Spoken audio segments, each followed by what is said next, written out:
Bonjour à tous, aujourd'hui on se retrouve pour une nouvelle vidéo qui va parler du service civique.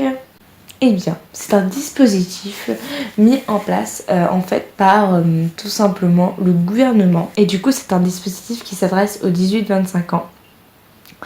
Et donc, ce dispositif, en fait, de base, c'est 24 heures par semaine.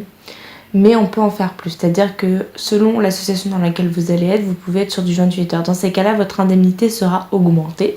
Simple, basique. Et bien avec le service civique, c'est que du coup, on te donne des missions. Votre mission, si vous l'acceptez. Les missions qu'on vous donne, vous n'êtes pas, en fait, c'est pas fixé quoi. C'est pas en mode vous avez cette mission-là et vous n'avez pas le droit de faire autre chose. Si vous avez envie d'apporter votre grain de sel, c'est super bien vu. Au contraire, ça montre que vous êtes investi, que vous avez la niaque, que vous avez envie. Et ça, c'est vrai que c'est vraiment un tout. Parce qu'en fait, le service civique, il n'est pas en soi indispensable à l'association, c'est juste que ça rajoute un plus sur ce que les salariés ne peuvent pas faire parce qu'ils n'ont pas le temps de le faire.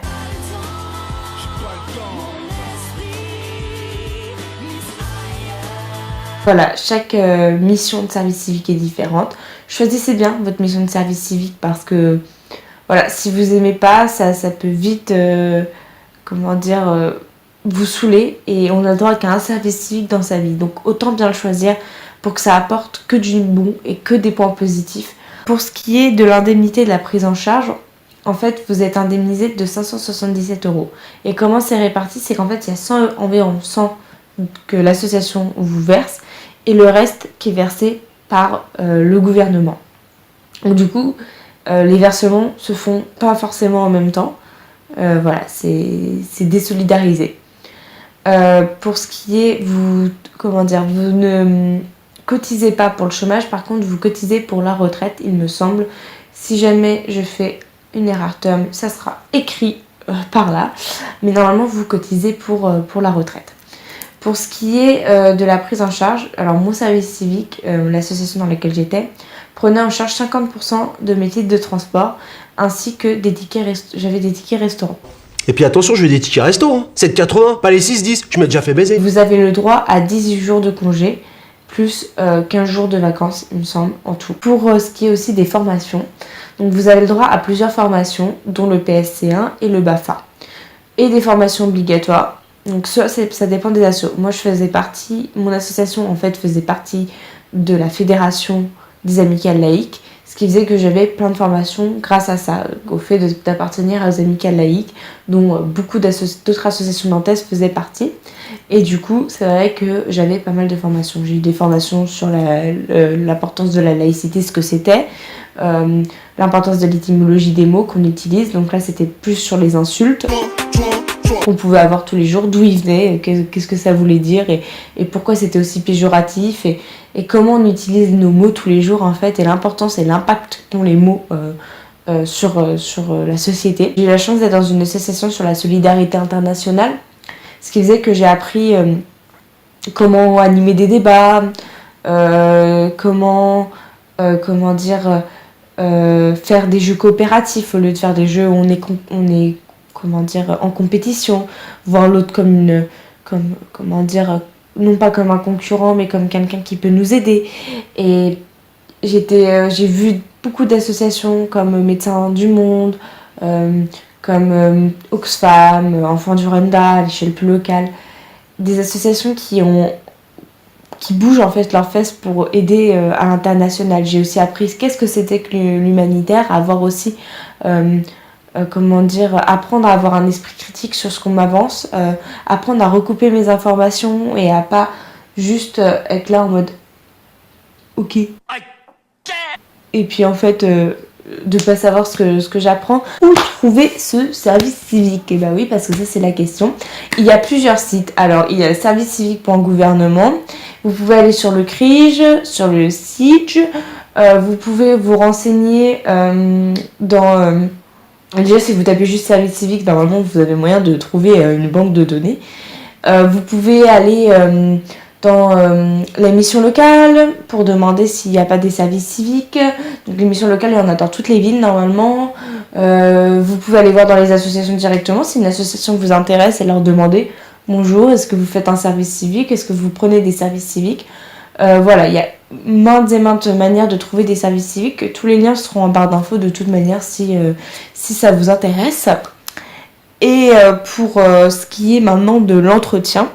Ça y est, j'ai rendez-vous pour un entretien d'embauche. Pour le début de contrat. Alors, comment on fait pour se faire recruter dans un service civique ?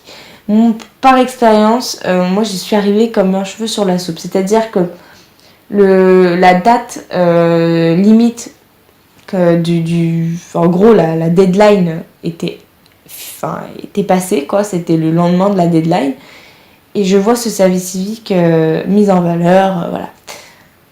Donc à la Maison des Citoyens du Monde à Nantes. Et je prends mon téléphone, j'appelle, je demande si je peux encore envoyer mon CV, ma lettre de motivation. Faites un beau CV, une belle lettre de motivation, c'est ça qui va vous démarquer des autres personnes. C'est si vous y mettez vraiment toutes vos convictions, que vous montrez que vous êtes déterminé, que vous avez envie de faire ça, et ben ça va fonctionner. Il faut juste vraiment y aller, quoi. Donc j'ai demandé si je peux envoyer mon service civique, si je pouvais envoyer mon CV, ma lettre de motivation. La personne, Stéphanie m'avait dit oui, pas de soucis, tout ça. Et entretien qui dure environ une demi-heure. À l'entretien, on va vous poser des questions diverses et variées pour vous connaître. En fait, c'est pas vraiment un entretien, c'est une discussion. Pour savoir si vous allez coller à l'équipe. Vanessa, d'accord ? Vanessa. Oui, Vanessa, tu te laisses tomber en arrière, un collègue te rattrape, c'est un jeu de confiance, ok ? Il faut pas vous mettre la pression, soyez vous-même.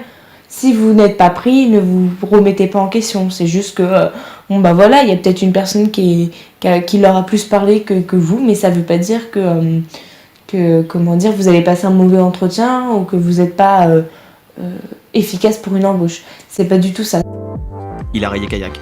Il m'a dit On vous rappellera. Et donc j'arrive, présentation, bonjour, vous voulez un truc à boire, donc voilà, on vous pose des questions sur l'émission, comment vous allez apporter votre mindset dans la mission, pourquoi est-ce que ces missions vous parlent, comment vous allez les mettre en œuvre, et puis voilà quoi, c'est la discussion part comme ça. Voilà, on vous pose des questions, vous devez y répondre, et puis ensuite on vous rappelle, donc, moi c'était dans l'après-midi, on m'appelle, bonjour, c'est pour vous dire que vous êtes prise, voilà. Hello? Yes, hi, is Rachel there? Le service civique commence de tel jour et finit tel jour. On vous donne un contrat dans lequel auquel vous allez signer. Donc moi c'était à la Fédération des Amicales Laïques à Nantes. Voilà, j'ai eu rendez-vous là-bas. J'ai signé avec ma tutrice qui était la salariée qui m'a fait mon entretien d'embauche. Et puis la personne qui s'occupe des services civiques de l'Amicale Laïque. J'ai signé mon contrat et à partir de ce moment-là, j'ai commencé ma journée.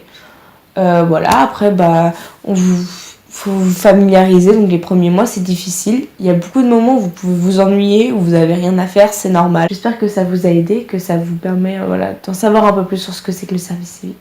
Sur ce, je vous dis à très vite et ciao les amigos.